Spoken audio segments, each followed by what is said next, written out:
What's what the I do. typical turnaround Yeah. on a track? So I send you a track today, and then how long does it typically take you to master it?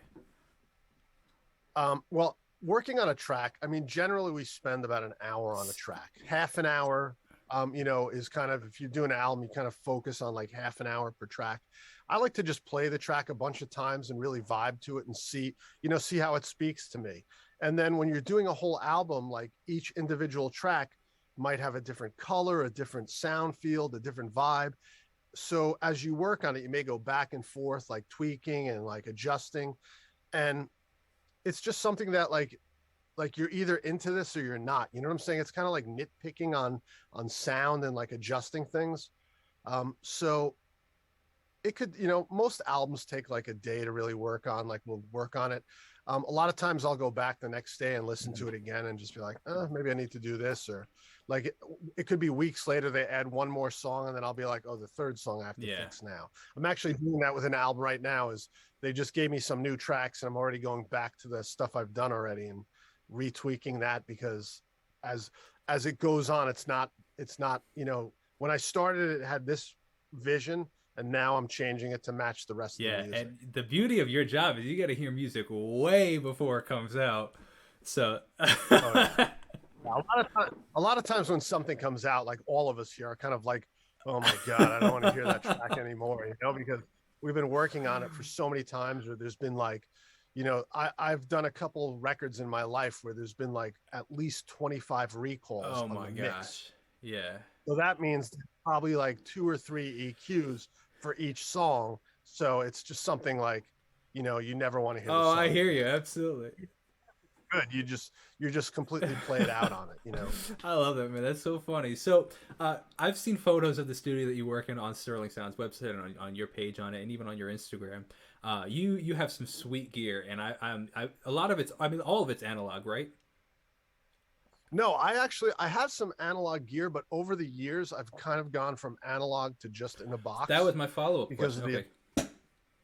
because of the volume of work that I do and the way, like, so back when everything was really analog, you would work on something and you'd have to ship somebody the ref, like mail it to them. Hmm.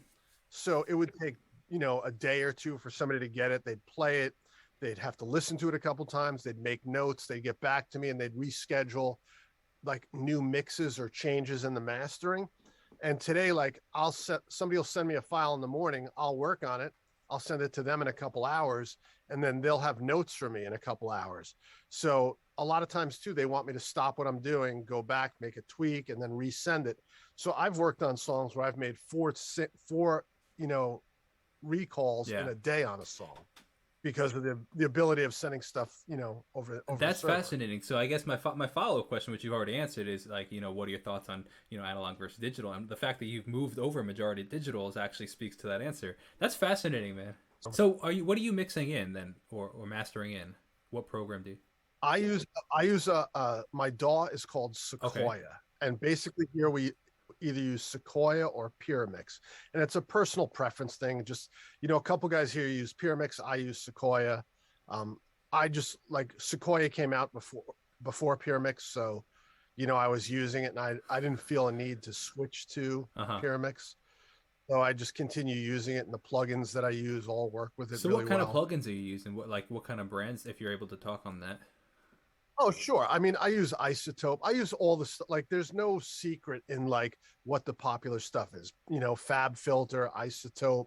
They're all there are a bunch of plugins too that like I've had for maybe I used it for 2 years and then I stopped using it and then I had my IT guy just take it Uh out huh. of my computer. Things come and go. The UAD stuff is really good. It's really something that, like I like the Isotope stuff and the Fab Filter stuff because I can use it every day. And there's nothing new to me where, Yeah. like as Isotope changes, from when it came out to Isotope 9 now, Ozone 9, like, there's some things in 9 I don't like that I liked in 8. So some stuff I use 8. One of my assistants still uses Ozone 5 on some stuff. It's just funny when I see him doing something, some of his work, and I'm like, why are you using that? He's like, there's a sound to it. There's a usability to it that I really like. And it's just, it doesn't really matter. It's just like can you use it every day, and does it work for you, and can you be creative with it? So like people always ask me, what's the best? And I'm like, there is no best. It's whatever you can use every day Amen. and be creative. You are blowing my mind with that answer, though.